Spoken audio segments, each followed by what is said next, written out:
Hi, everyone. I'm so glad that you're joining me here today. My name is Cyndy McDonald. I'm an educator, an entrepreneur, and also a producer. And it's my pleasure to offer you information and conversations with experts in either education or business. This interview is for my UCLA class. I'm also a UCLA instructor, and I enjoy talking to people around the world about their experience and what they do as educators and advisors. And today I'm so honored and privileged to have Irena Filkova, who is a career and university and career counselor at Nova International School in Skopje, North Macedonia. I got that right, You right? said it right. Yes, Okay. perfect. And Irena was in my class recently, and I was just so impressed with what she does and the work she does. When you're an international counselor, your work and process is multiplied tenfold or more. So, Irena, thank you for being with me here today. Thank you so much for the invite. I loved your class and the interaction and all the learning that happens there. So I'm really honored to be here today. Well, you contributed to that. And that's, as we were talking earlier, my Yeah. role is, and our role as college advisors is to be facilitators and help generate that learning. So Yeah. tell us about your journey to become a college advisor. Wow. Okay. I think I guess is the case with many counselors. I stepped into college counseling sort of accidentally. So I've been with my school for 21 years. I initially started teaching English language and literature and public speaking, and I was running the debate club at my school for about 10 years. And then in 2012, my high school principal approached me and asked me if I would be interested in becoming a college counselor. So up until that point, our current secondary school principal was doing a little bit of informal college counseling of a small group of students that were interested in studying abroad. And then she left the school for several years. So they recognized that as the student body expressed more interest in diverse study abroad options, as the composition of the student body diversified and more students enrolled in our school, they needed a more structured format for college counseling. So I decided to take on the challenge, and my very first PD was the College Board Summer Institute for new counselors, which back then was held at Georgetown, DC. And after that, we formed a team of 3 counselors. And over the years, the composition of that team changed, but I stayed on in all its iterations, and I helped establish a college counseling comprehensive program spanning from grade 9 to grade 12. So we currently have over 400 students in the high school division, and I work with about 105 seniors. So it took a while. Those first years, we were like, enthusiasts trying to help a smaller number of students that were interested in studying abroad. But then I can say today, after that many years, our comprehensive counseling program with designated weekly counseling classes has become one of the most distinctive and prized assets of our school. And most of our students actually do apply to study abroad. And I would say that I grew most as a counselor through interacting with colleagues from both sides of the desk, through networking, attending as many PD opportunities as possible, college fairs, conferences, webinars. I think that that's a key aspect of our growth as counselors, because we cannot possibly know it all by ourselves. So just learning from each other in that context, and of course, pursuing professional certificates and programs such as the UCLA Extension one. I have also the Times Higher Education Counselor Accreditation Program certificate, the NACAC badge for International University Advocate. I'm also a member of professional organizations such as International ACAC and also CISA, which is the Association of Central Eastern European Schools. Oh, So I nice. really evolved into this role, and I can say that while I love teaching, and for a while I did both, I can say that I truly discovered myself and found my true calling in college counseling. I love the profession being so dynamic. It's a very, evolving field, and it requires lifelong learning, which is the aspect that I find most interesting. Oh, wow. So tell us a little bit more about your school then. And you mentioned they all apply to international, study abroad. So Yeah. tell us about your student body. in your Okay. school a little bit? So our school was established in 1997 in Skopje, which is the capital of North Macedonia. It's the first private international school in our country. And initially, it started more as a US high school. So it followed a US curriculum. We introduced the AP program in 2001. And it initially graduated only 43 seniors that were predominantly local Macedonian citizens. But since then, it has really expanded. They also opened the primary division. So now we are a pre-K through 12 international independent university preparatory IB World School. So we offer the full range of IB programs. So the PYP, the MYP, and the DP. And we now cater to a far more diverse student body. So while about 50 to 60% of the students are local Macedonian citizens, the remaining number would be from over 45 nationalities. So we have like US citizens, EU students, non-EU students, so quite a different range. So it's about 900 students in total and 400 plus in the high school division.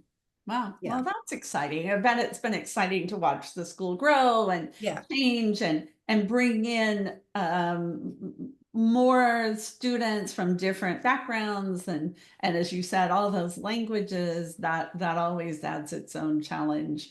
I mean, we as still, well. kept those connections to the US curriculum. We're a Middle School Association accredited school. We're also US State Department assisted school, but we also have the IBO authorization and the connection to the CISA region. Oh, nice. Yeah. So when your students are applying to study abroad, how many different application systems do they typically apply to? I think that's one of the challenges for me as a counselor and for my students as applicants, because they tend to apply to a very robust range of university destinations. And it's quite common for one student, for example, to apply at the same time to the UK, the US, the Netherlands, Spain, the Czech Republic, France. So it's quite, a lot of work on both our ends. So it does require a lot of organization, a lot of prior legwork, and a system in place in order to support all those applications, because our students do want to expand their options and just to cast a wider net, so to speak, in order to increase their chances of admission. So they do apply to this host of destinations. I would say that in any given year, about 15 to 20% of students apply to the US, about the same percentage applies to the UK, and then about 50% to Europe. Canada, Australia, Asia, they would be maybe 2 or 3% of students. Like this year, I had my very first applicant who was applying and accepted to Taiwan, for example. So every year there might be like a new destination that is not so typical. But the US, the UK, Netherlands, Spain, Italy, Germany, Austria, they would be like the most popular destinations for former students. So yes, that's a lot of systems and application timelines and admission requirements to manage. Yeah. Exactly. I know the timelines alone. Does that line up with your school timeline? Like, I know working with counselors like in South Africa, their whole year is flipped from what it is like here in the Western, in the US. Yeah. So does it like? Luckily it does. I think with the exception of like Australia, Japan, like which are, not that many students apply there. For the other destinations, it perfectly aligns with our calendar. And we have an internal calendar of deadlines. So our school deadlines are a little bit earlier than the official external deadlines, just to make sure that, we don't do things last minute. So all these deadlines are communicated with students and families well in advance. So they know that for all purposes, those are their official deadlines that they need to follow. So that's one part of the process that you have developed. What are some other things that you've done in your office? I think that's one of the things that students in the UCLA program sometimes just get overwhelmed. It's like, how do we help students manage when it's hard enough just to apply using one system, but when you've got 3 or 4 or 5 or more, so what processes have you put in place to manage that? I think one of the reasons why we established such a detailed, comprehensive guidance counseling program from grade 9 through 12 is to ensure that we would support all the complexities of a process that entails so many university applications and timelines. So in the first 2 years of our counseling program, we focus on getting to know the students really well and administering a range of personality, career assessments to help them in the self-exploration process. We teach them how to write a CV, how to write a motivation letter. We discuss the concept of fit, all that university terminology they need to be familiar with to assist them in the course selection for the IB program at the end of sophomore year. Then in grade 11, we have a very detailed program where we cover admission and application requirements for every single country, or probably not every single country, but the ones where our students tend to apply most, and we go so in detail. In grade 11, for example, I have my students create practice Common App and UCAS accounts so they're familiar with the platforms and they understand what they entail. I give them assignments such as researching college options, and then I ask them to list entry requirements to understand how to navigate a website, how to extract all the important information, the timelines, like all of those things. And we do this in a structured group program. So we have like designated weekly counseling classes from 40 minutes long, in addition to individual meetings with students and families. And then in grade 12, we have weekly topical workshop style classes that cover specific destinations, and only students that are planning on applying to those destinations come and attend them. So I work with a smaller group of students. We also use Cialfo, which is like Maya Learning, like Naviance as a guidance platform, which is integrated with the Common App and UCAS. So the process is streamlined for those two countries. They add all of their choices there. And then we also use Google Classroom for any announcements, presentations, resources, materials that I share with them. So it's like a one-stop shop system. Our students also sign a counseling agreement and an ethics document, which clearly outlines every side's responsibilities, expectations, so that they understand what are the school policies in terms of supporting the application process. I also organize a lot of parent info nights because I feel parents are a very important part of the process. And most of our parents are well educated, they understand or speak English, but they're not very familiar with all of these foreign higher education systems. So as I cover these destinations with the students, I also make sure that I have info sessions for the parents as well. And of course, we regularly invite university reps to our school to do either in-person or virtual visits to cover all of these different destinations. We organize mini college fairs and presentations. So we try to get abreast of the process. And one thing that helps me guide so many students applying to different destinations is to submit preliminary university lists, the counselor recommendation info sheet, and the teacher recommendation requests at the end of junior year.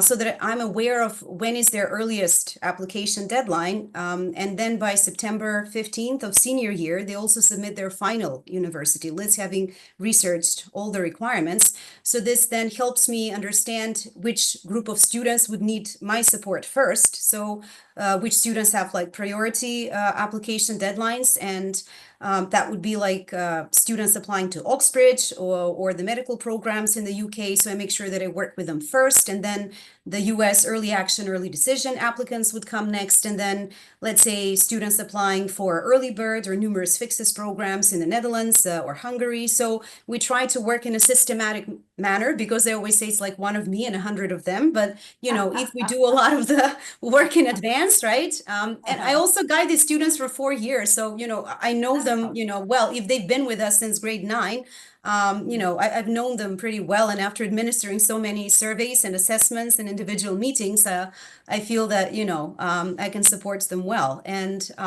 once they give me this information, I also write all the counselor recommendation letters in the first 2 months of their senior year. So I'm really done by the end of October for all the application deadlines.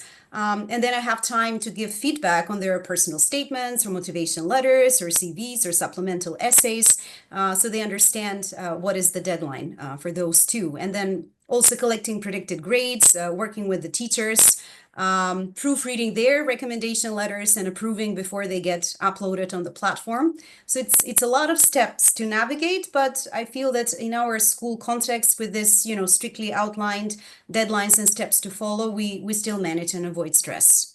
Oh, well, not only for you, Mm. but for the students For and the for the students as parents well. too.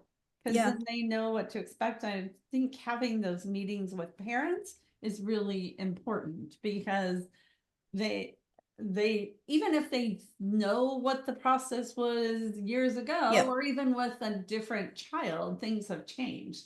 And True. I have a family now. They're originally US citizens, but they've been living in Macedonia for most of their lifetime. They have like 6 children, and I've been the counselor for the 3 oldest. And, uh, things have really changed, in the application process during the days when they were applicants and now. And even from one kid to the next, like from one to the next, like the FAFSA, for example, changed. So, it was a different process for them as well.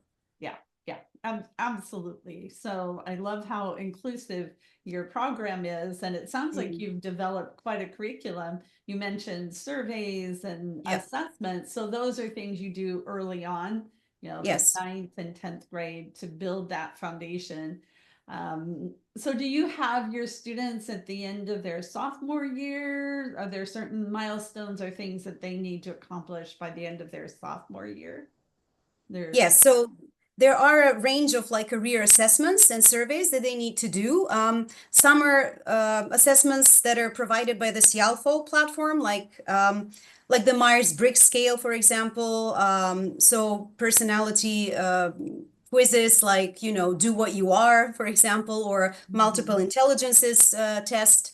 And also some like the self-survey for the College Bound from Stephen Antonov. I really love those and I really utilize them frequently. So it's like a range of those, let's say, reflection questionnaires that they need to Mhm. like complete before they look at any college options. And then in spring of their sophomore year, we do the course selection for the IB program, and we make sure that we choose the right combination of subjects with the right levels, depending on which destinations they're considering, because there are some countries in Europe, especially like Switzerland and Germany, that have like very strict, very specific requirements about the types of classes you should have, which ones should be on high level versus standard level. So there isn't really much flexibility. Like they Mhm. ask them to have all 6 courses over 2 years without any changes in the subjects or the levels. So they really need to make sure. So if somebody wants to be an engineer, they really need to make sure they have like HL math or HL physics, for example. So there is not that flexibility like is the case like in the US, right? Which is a more Mhm. holistic system. Yeah, yeah. So what are their milestones in their junior year then? Yeah, so in junior year, after we cover every destination, they have sort of like an exit ticket. So they do their own research, right, to make sure that they understand those key requirements. I also frequently share sample work from previous students, for example, to get an understanding of what a personal statement for the US is versus a Mhm. personal statement for the Yeah, UK. yeah. I give them short prompts that are akin to the supplementary questions for the US, for example. So they make sure that they understand what the requirements are. So there are quite a lot of presentations on fit as a concept, academic, social, financial. We run workshops on financial literacy, how to conduct an interview, for example. Proficiency tests, those are very important, standardized language proficiency tests, because as Mhm. international students, they also need to do some additional work, unlike a US applicant, for example, right? Yeah, And we have to take the TOEFL or yeah, yeah, for sure. the Yeah, language proficient. Yeah. yeah. So does that intimidate the students? Does that, are they just kind of taking it because they know they have other colleagues and friends, like this is just the way it is? How do they approach having to do all of that work? Well, I do try, to introduce it gently to them, and we have this weekly classes, right? So Uh-huh. I think that by the time they start applying, I mean, much of the stress, is alleviated. I can't say that it's Mhm. like a stress-free experience. It No. definitely every year, Mhm. there might be some, surprising situations and urgent situations we need to address. But I Mhm. feel that having known them for a long time and working on this concept from grade 9, I think that they're more or less like accustomed to it. Mhm. And we are very much like a college going culture. So in our school, I would say like 99% of the students proceed Mhm. directly to university after high school graduation. There is a very small percentage that would pursue alternative options such as a gap year or going straight into the workforce. That's not so much a thing. There's a slight Mhm. rise, I would say, in considering the gap year after COVID, but in our local culture, I would say that's not such a, frequent concept to Mhm. explore, I would say. Yeah, that makes sense. And they are very involved as a student body. So it's not just grades. Like I know in some Asian countries, there's, um, emphasis on tests, right? Standardized testing and Mhm. grades. Here they understand that, the emphasis on holistic development, which is also the philosophy of the IB program. So they're Mhm. really involved in a host of extracurricular activities. So they actively pursue volunteering, community service, student-run clubs, leadership, academic research, summer programs. So that's very much a thing for our students. So maybe they don't have the means, to go and visit all the universities on their Mhm. list, but they do try these other ways of learning about the culture that they would transition into. Oh, good. So, what about those cultural issues? What are some cultural issues that students run into or that you notice that students are dealing with Yeah. in this process? Well, I would say that is the first thing, perhaps, our very geographic location. So Mhm. the fact that we're, for the most part, distant, right, from some university destinations. So not many students actually visit the campuses, so they learn about them through other means, either through virtual, for example, presentations or the university rep visits, or I also heavily rely on our alumni network. So I often invite former Mhm. students to come give presentations either in person or virtually to share their college experiences and to impart some advice. So that's one way of understanding what a university is like, because sometimes it's difficult to get the sense of a vibe of a school, right? Just from watching a video. Mhm. I would say just working on the adjustment period, the transitioning from high school to university, and all the different cultural aspects, because studying in the Netherlands, for example, is a very different experience from studying in the UK. So just to develop that cultural sensitivity and awareness, and to have realistic expectations about where they're going, and to familiarize themselves with it. Many of our students first set foot on campus, on their first week like orientation, right? Mhm. And then I would say one additional challenge in our culture is on the parent side. When it comes to financial aid, the cost of education, understanding that Mhm. it's a matter of, ability and not willingness to pay, or just Mhm. because a student is high achieving, this does not automatically mean that a scholarship is guaranteed. Right. So that's one thing for them to understand. And also for them to understand all the documents that they need, let's say when applying for financial aid, everything that they need to prepare in advance.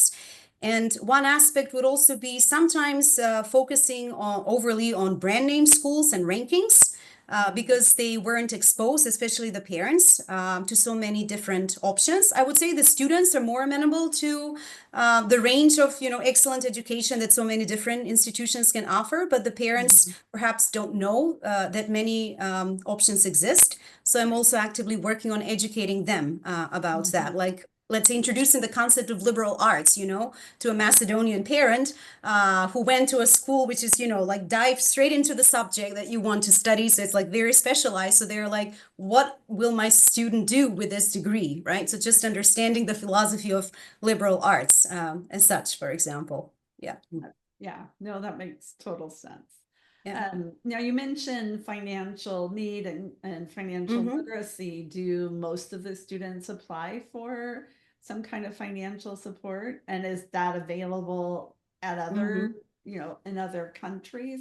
Right. That aspect. Um, I would say yes, financial aid and just overall the cost of education is very much a Mhm. consideration for the vast majority of my students.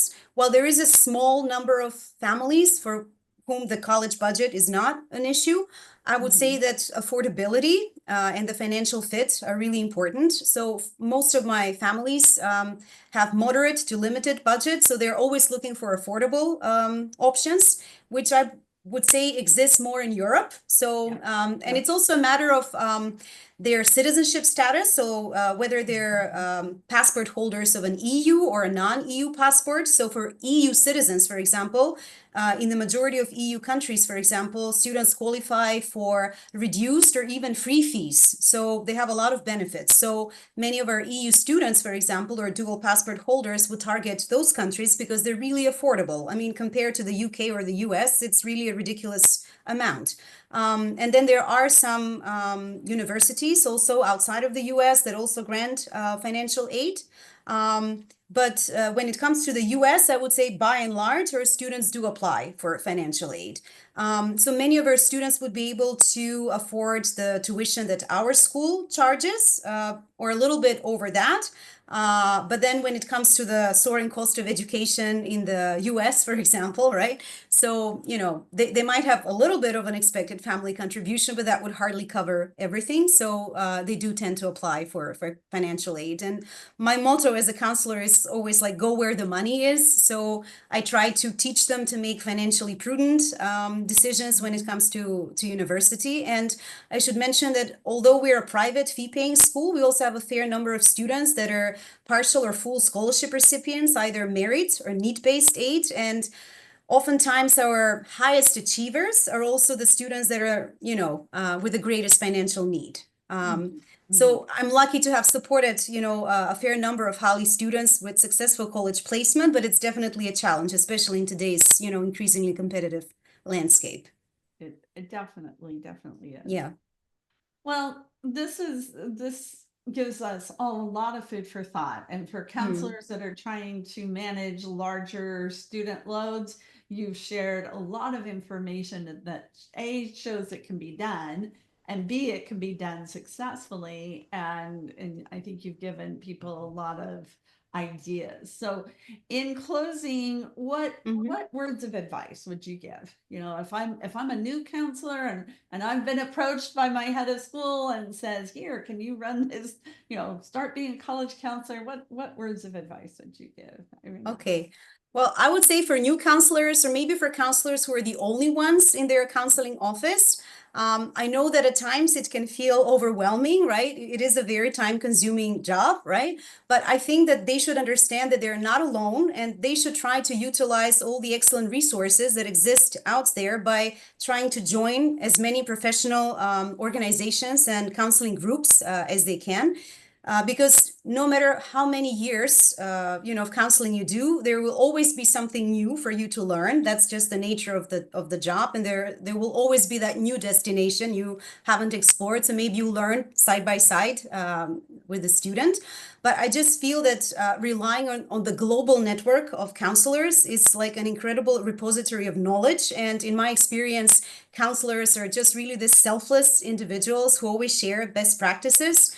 So I would really encourage them to join some of those groups. For example, I'm a member of the Facebook groups for the Dutch, for example, universities, or the Swiss universities, or UCAS, or Spain. So whenever there is like a question or a specific situation that arises, we can always ask each other questions, because those are groups composed both from university representatives and also from high school counselors with years of experience. And with every counselor flying that I attend, or a college tour, we typically have like a WhatsApp group afterwards, and we also share, right? And, you know, on a daily basis, you know, those are really active groups, right? So like I attended last spring the Global Counselor Workshop from BMI Times Higher Education, which basically brought together over 100 counselors from all over the world. And we have this very active group where we pose questions and we help each other out. So that's one thing. They should really know that they're not alone. And even if they're running on a limited budget, there are also creative ways to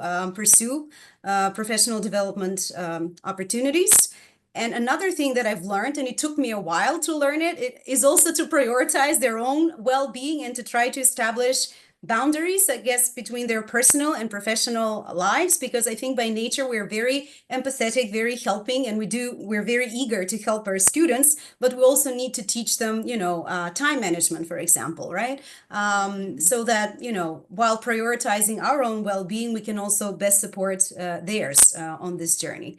And yes, it's very time consuming, but I also find it a very rewarding job because it has very tangible outcomes. And I do say, once a counselor, always a counselor. So I do keep track of my students years after they graduated. And I have this habit whenever I do a college tour in a country or a counselor flying, if I have a student there, I regularly meet up with them. Yeah. Oh, nice. Oh, nice. Well, Irena, well, no, I'm sure you are very beloved by both your parents and the students and staff, because your heart and your passion shines right through. So Thank thank you. you so much for joining me today. I know it's evening your time, morning my time, so I Yeah. It took a appreciate. while to organize this, but I think this is the perfect one. It's 6:30 here. Yeah. Oh, wow. Good, good, good. PM. Well, Yeah. thank you very much. Thank you as well, Cindy. Have a great day. You too. Bye bye.